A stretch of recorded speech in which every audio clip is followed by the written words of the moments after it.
Hello and welcome back. It's so nice to have everybody with us today. I have a very, very special guest with me today, Rebecca Abraham. I had the chance to meet Rebecca in Israel almost a year ago. She was also a presenter at Cannabis in Tel Aviv, which is the epicenter of all things endocannabinoid.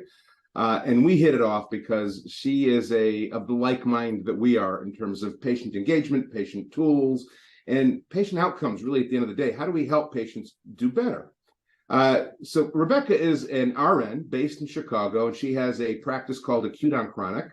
And she also has two practicing physicians with her group, and they approach endocannabinoid medicine very differently. So today I want to take some time to introduce Rebecca to you and hear some amazing patient stories, because I think it's really important as we go down this path of educating physicians and the 1.5 million practicing physicians that can write prescriptions, that they understand the approach to endocannabinoid science and medicine can look very different than what they perceive.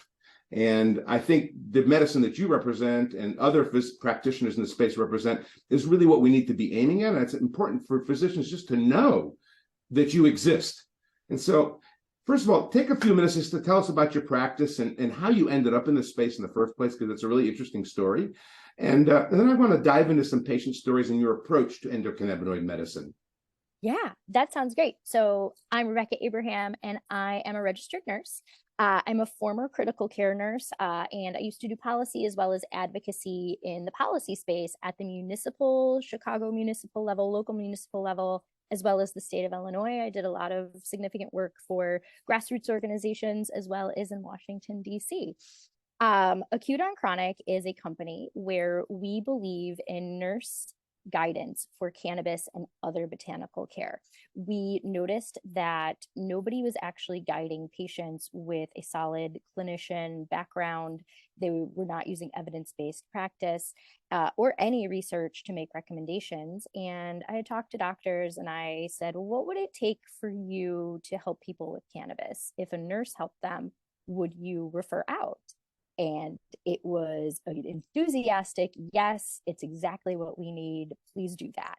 So here I am. So what we do is if you have a symptom, pain, headaches, anxiety, sleeplessness, or about 40 other diagnoses, and you don't know what to start with, what products do I take? What dose do I take? When do I take it? Will this interact with my medications? Is my doctor going to be mad at me? I don't want to talk to them about it. You come to us. We have a scalable nursing methodology that we use for every patient, and every nurse that practices with us learns. And we apply that to you. We do an in-depth assessment, a research literature review. We now have enough data to look back at our own data, and then we make you your own tailored care plan. And then we guide you the rest of the way. It's a little bit like therapy. Most patients need more than one appointment, but users who've been using medical cannabis for a long time and have a decent idea of, through trial and error, of what they need, they could oftentimes be helped with one appointment about questions or side effects. Most people need anywhere from 3 to 10 services to get a result. Our results, 9 out of 10 patients have symptom resolution or mild symptom resolution or moderate symptom resolution, and our favorites, complete resolution of symptoms, which is oftentimes just really inspiring and amazing.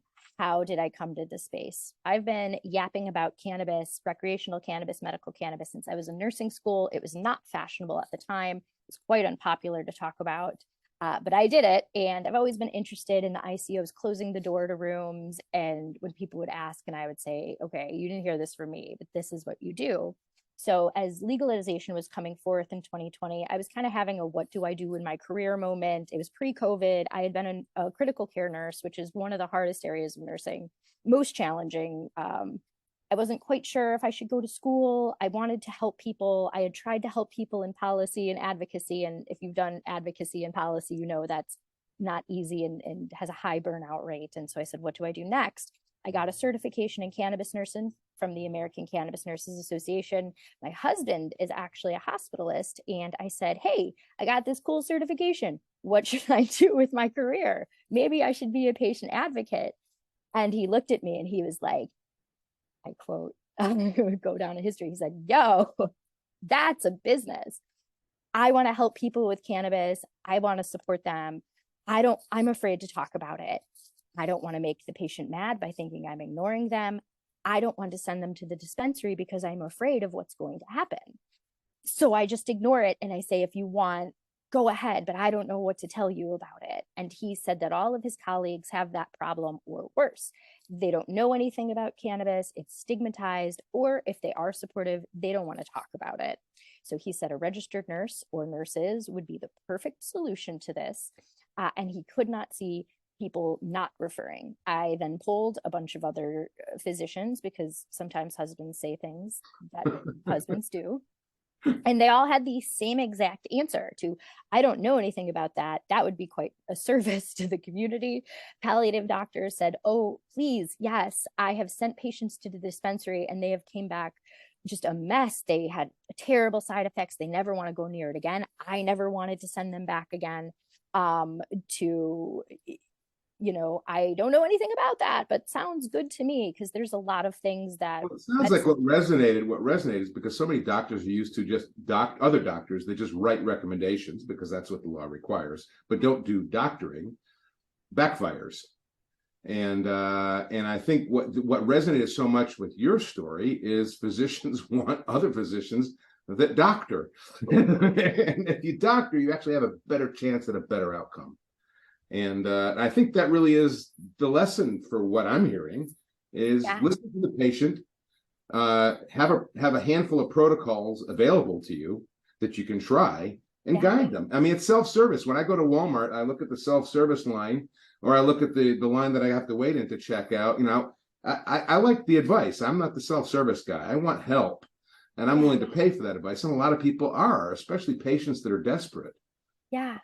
So hats off to you I want to dive into patient stories because I want examples because I think that's what's most inspiring. And I love the word you used, inspiring, because you're in this space long enough and you come across those inspiring stories all the time. And if you're a medical practitioner, my guess is you come across them even more often. Dive into one story that could help us illustrate your methodology and why this approach is so important and why it's so important for doctors to know about this approach. Absolutely. So currently, we are proud to say that we are one of the few groups, specifically as a nurse. Nurses, it's very hard to get published in academic medicine.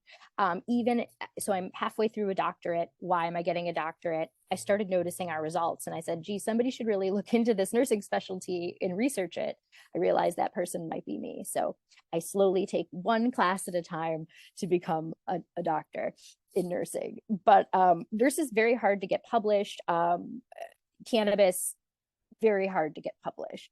And so we started seeing results of complete resolution. So the two amazing stories that I have is restless leg syndrome is incredibly difficult to treat in medicine. Once you go through various medications, there's nothing left for patients, and it baffles neurologists, it baffles sleep specialists. We had a person come to us who had had this problem for over a decade. We worked with them for about 5 sessions, and for a while it took a bit, nothing was working. We were using cannabis, and I said, just what do you want to try next? And what we do as nurses is we help patients go up or down or change products, and we use that based on our data, sometimes our nursing instinct, which is very important. That's oftentimes not talked about. A lot of people don't know what nurses do. Or we use the research that we have. Now, is there a lot of research in cannabis? Not really, but there's enough where we could make inference and do things correctly. At that 5 appointment mark, she called me. She said, I woke up and my symptoms were gone. She went to her neurologist. Neurologist said, this happens sometimes. You might have like a 2 to 3 week respite, but it's going to come back. I'm so sorry. It has been over a year. That patient's symptoms have not returned. They have been completely symptom-free for well over a year. Their quality of life has changed. They also had other chronic medical issues that, everybody as a certain age starts to slowly get. Those issues also resolved. So what was the protocol that you landed on? And I'm curious what other protocols you tried that didn't work. Yeah, what we landed on. Absolutely. And I'm happy to say names of product we used to, or I don't have to, but CBDA was a big baseline in her care. CBG was another big kind of baseline that we used. Vaporization of natural terpenes with a percentage of THC, CBC, and CBN and CBD. And that's what did it. I believe the CBG and THC sometimes was an edible form, and then the CBDA and more CBG was actually in an oil. So this patient uses about 4 products at various times a day based on her lifestyle. And that's what worked. And it did take a while. So something that the industry may not know or does not talk about is, this is going to more than 20 minutes. We could have a whole other episode on the science. We could draw pictures of receptors. It seems to be that sometimes about 50% of people have an immediate response from cannabis, particularly THC. Oftentimes, it depends on our receptors. So I have seen people have no response for months, and then they wake up and they're pain-free, 10 to 0. I've seen people have an immediate response plateau and then have an even better response with continued use. So over time, these things work. But first we have to find the correct combination of terpenes, cannabinoids, and dosage, because the dosing for CBD, just take CBD, 40 to 500 milligrams is what's in the literature, Right. And very little side effects. So it's hard to figure out what a person should be at. So once we figure out that dosing and those combinations, then essentially it's a little bit of watching and waiting. So that is the process. Let's talk about side effects. That's actually one of the topics that I think is very important, because that's when you talk to traditional physicians, I like to say that getting high is a side effect or an intended effect, depending on what the patient wants. And I think it's very important for a practitioner to listen to the patient, because sometimes it is exactly that. That's what they need. And sometimes it gets in the way. Talk to us about that, because I think that's a very important subject, especially for traditional practitioners to understand. Impairment. What is impairment? What is the definition of impairment and side effects? So the scheduling of cannabis, I feel like, has confused, and the stigma, many physicians. Benzodiazepines. So what is that class of drugs? That is your Xanax. That is your Ativan, your lorazepam. That's a Schedule 4. There are a lot of bad things and side effects that could happen with benzodiazepines. You could stop your breathing, longer term problems. You could give yourself a seizure if you stop cold turkey. There's an addictive component. Not the best. Schedule 4. Cannabis, Schedule 1. What are the side effects of cannabis? All short term. Nothing. You cannot die. The reason is of where the receptors are located. We don't have any in our brain stem. So things like respiratory depression, stopping breathing, stopping your heart, not an option. Most of the side effects come with THC, but overall side effects from cannabis, and I'm including CBG, CBD, biggest one that we worry about actually is drug interactions. But if you're on pharmaceuticals, or even many pharmaceuticals, do not worry. As long as you have a cannabis nurse in your corner talking to your physician, we could figure that out. You could still use cannabis. The timing and the dosage and the route of administration, though, has to be tailored to you. There are very few medicines that people could be on where cannabis is a hard no. Typically, it's a no temporarily, or a no unless you do a lot of follow-up, like with Coumadin. If you're on Coumadin and you're using even CBD, you should absolutely be following up with your physician and getting your labs checked. Overall side effects. You should be doing that anyway. If you're on Coumadin, you should be getting your labs checked. Overall side effects: dizziness, sleepiness. Sometimes that's an intended effect. That's what you're looking for. Exactly. That's what Ambien does. That's what Xanax does. And people take it to go to sleep. All the time. And low blood pressure. Why? What cannabis does is it does something called vasodilation. So we have arteries and veins going throughout our body, going to our heart, from our heart. And cannabis opens those blood vessels up. And when that happens, it lowers our blood pressure, which could be a future use of cannabis. And I've seen this work for this, so it's totally possible. And it sometimes dehydrates you. So how to mitigate side effects from all cannabinoids: drink more water, keep yourself hydrated. Which you should anyway. Which you should anyway, but most of us don't. Keep coming back to that. With THC, additional side effects. The scariest, a rapid heart rate can happen. I have seen people, dehydrated people, shoot up to as high as 170. It's pretty fast. It does come back down. Other side effects, euphoria. But euphoria is not necessarily the nasty, awful side effect that we think it is. That comes from a very puritanical, like American culture, where if something feels good, it's bad. No. Another one of our more amazing stories live in the realm of care for older adults, particularly those with delirium, dementia, Alzheimer's, Lewy body dementia. There are no approved medications as we speak for agitation in early Alzheimer's onset. None. Everything that's used for those patients is off-label. Yes. And not very effective, I might add. Correct. Yeah. Things we use in the hospital: Haldol, Ativan. Yeah. Nothing in outpatient, Xanax, no approved. So we've had patients both in facility and outside of the facility use cannabis. That euphoric effect is amazing in some of these patients who have really bad dementia. And I can't imagine what it would be like to be trapped inside your mind where things are really intensely scary and very real to you as the patient. And what cannabis does, and the power of cannabis, is it does a lot of things. It relaxes the patient. They are less anxious. And as far as the agitation goes, 80 to 90% reduction is what we've seen with cannabis and nursing services.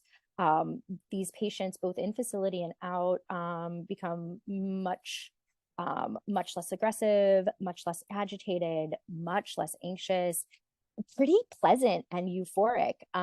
Some of the folks with mild dementia and delirium actually go back to having hobbies, doing enjoyable activities. One patient had a date with his wife. It was like a really touching story. They haven't had a date in a very long time, and they were able to go to the park. And then with that, we're also seeing added benefits. So not only are their symptoms with dementia and delirium resolved, they're also not, even the nonverbal patients, they're not yelping in pain anymore. So it's amazing to see, and something, if we focus on this, and if the cannabis industry does this right. So the cannabis industry, if you're an insider, you know that California and New York are in trouble, and so is the rest of the nation. What we're missing, and I know it's not sexy, I know it's not as fun as trying to get people to replace alcohol with cannabis or smoking with cannabis, and it doesn't sound like a party, but we're missing the medical aspect, and these patients need something. And this is a very safe substance with little long-term risk to the patient that actually has a significant amount of help, it seems. Of course, larger studies have to be done. But in the work we've done, we're currently writing a case series. The results are really impressive. And if you think about that, nursing guidance plus cannabis from savings made, the return on investment of this for hospitals and senior care facilities that are brave enough to implement patients using cannabis is huge. Lower length of stay, less observation admissions, less ER kind of drop-offs because the caregiver is overwhelmed, less falls, less restraint use. Better quality of life. Better quality of life. So by cannabis industry. Every measure of quality of life is a top. Yeah. And as baby boomers are becoming older adults. The wave started. You look so young. You can't be. I'm looking at it. But I have a large segment of the global population where folks are going to need these things. we know, pandemics and the lasting result of viruses sometimes could be things like strokes and TIAs.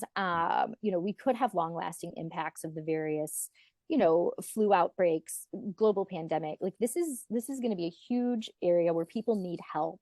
Hospitals need help, doctors need help, and this is where the cannabis industry should be turning their attention to. And it's not just to mention delirium. This is just one aspect. Look at the chronic pain.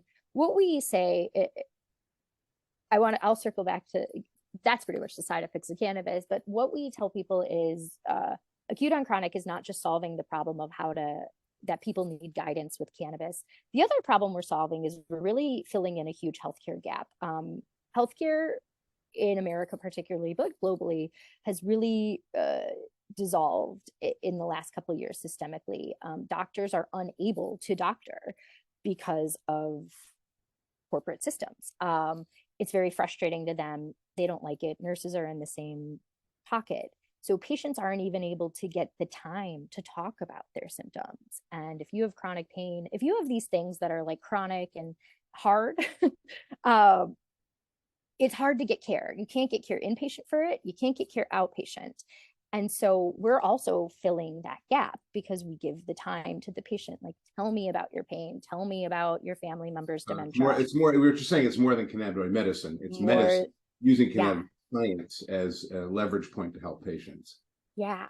And so we're not only solving the cannabis problem, we're solving a need that corporate medicine has just abandoned altogether. When nurses and doctors are seeing 20 encounters a day inpatient and 50 outpatient, and nurses have 5-to-1 ratios.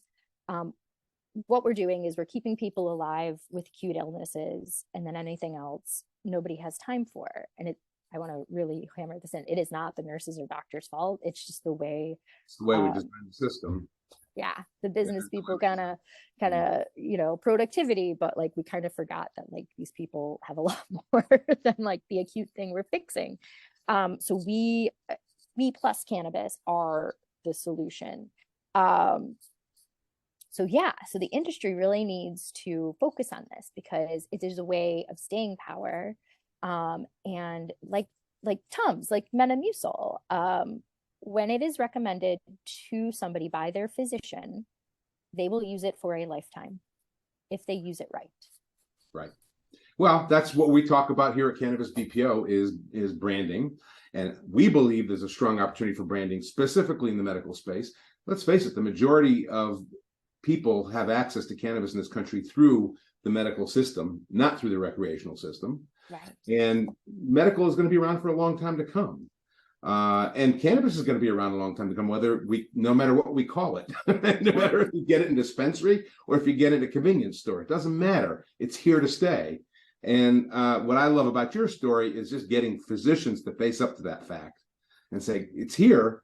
There's nothing, it's a tool that you can use.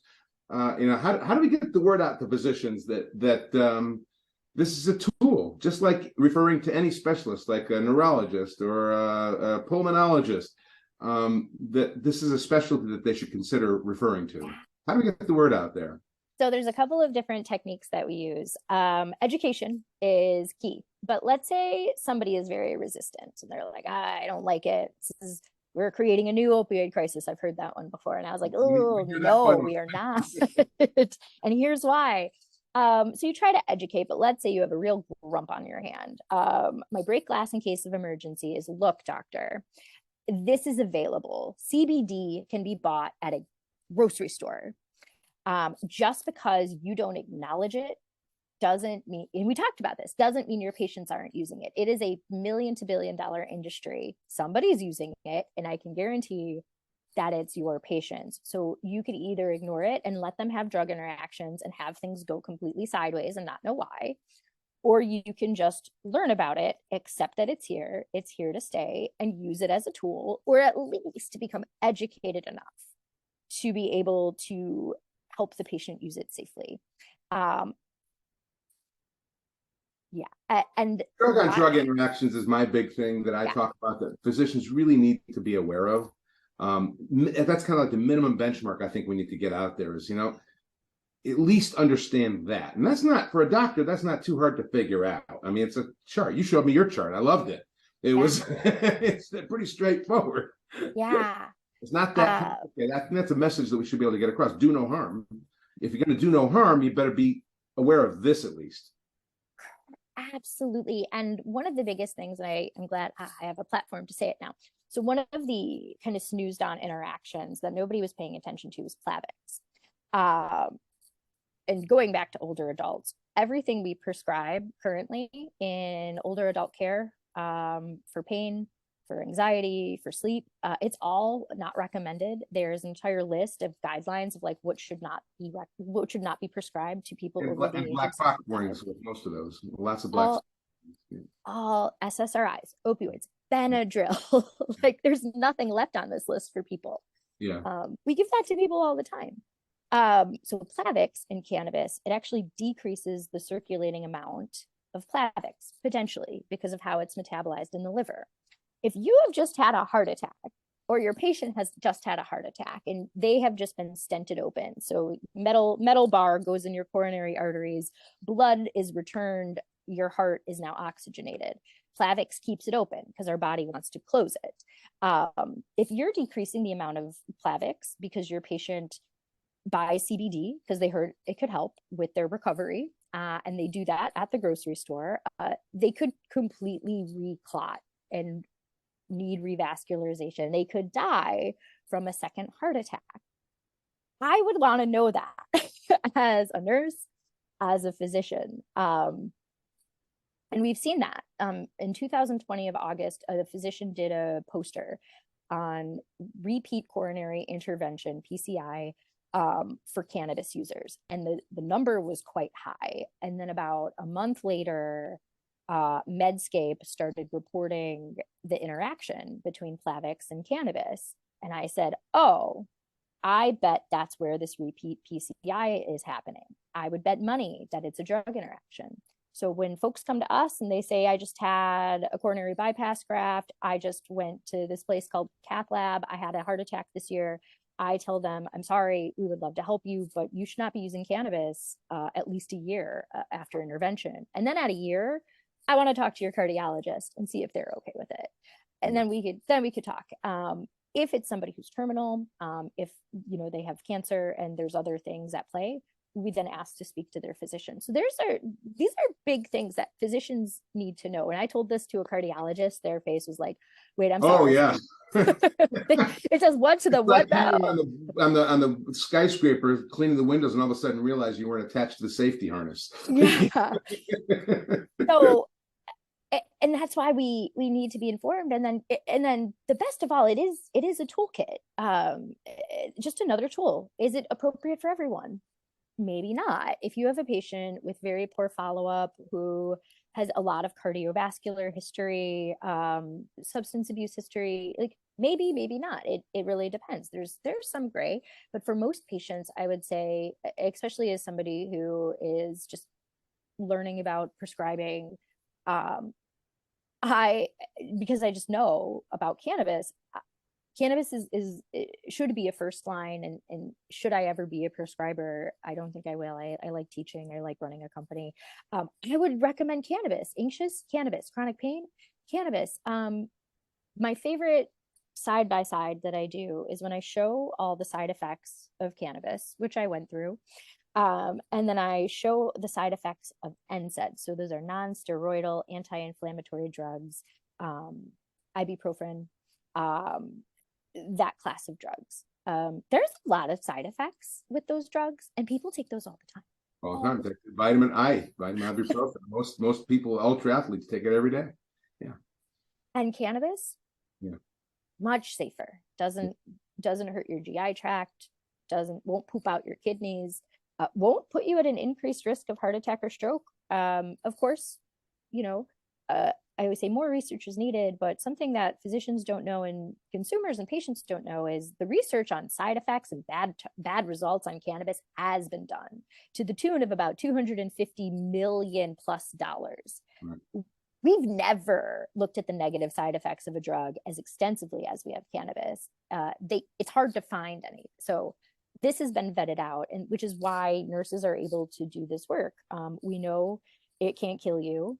And we know that it's a safe place to work backwards. So I talk about evidence-based medicine a lot, but nursing is based on practice-based evidence, a little bit different thinking, where if you know something will not kill somebody or have detrimental long-term effects, you can do that action first, watch it, see what happens, and then study it. We do that all the time in nursing. And this is what we should and can be doing in cannabis. Fine. If the federal government wants to, putz around with scheduling and legalization, so be it. So let's use practice-based evidence instead. And we do this in nursing. When the G tube is clogged, nurses for all of time were putting soda pop in it to try and open it. It's 1 a.m. You don't want to call the physician. You need to get the meds in. What can I do? Well, will this patient die from a bolus of Coca-Cola? No, let's try it. Turned out it worked. Clears the G tube perfectly. And then somebody studied it like 10 years later, and it turns out it works great. So that's what we're doing in cannabis, just like the Coca-Cola. Side effects will be mild, if any, and we know we could work backwards and then study it. Wow, what a fascinating approach. And I'm thrilled that we had a chance to talk about this and the approach to medicine, because it is very different. And that's what I talk about medicine in general, is the modern medicine, we're not encouraged, or we're not motivated, and we're not incentivized to talk and listen to the patient. And nurses are trained to talk to and listen to the patient. Yeah. And cannabis is much more appropriate for nursing care, from what you're telling me, than it is physician care. Now, physicians identify the need, but you need to be treated by a nurse. Yeah. Wow, this is great. Rebecca, it is so wonderful to talk to you. This is a great perspective. Thank you very much. I look forward to seeing you on the circuit, and maybe back in Tel Aviv one day, meeting with other doctors and researchers. That was so much fun, because it really, that's what we at Cannabis BPO, we're trying to beat the intersection of cannabis and medicine. We see the brands that are emerging. We see the opportunity for brands to promote themselves within the physician community. And we think that's the opportunity, that's the green pasture for cannabis companies. And what you talk about in terms of patient care is a key component to that. So thank you for coming on with us today. Thank you for having me.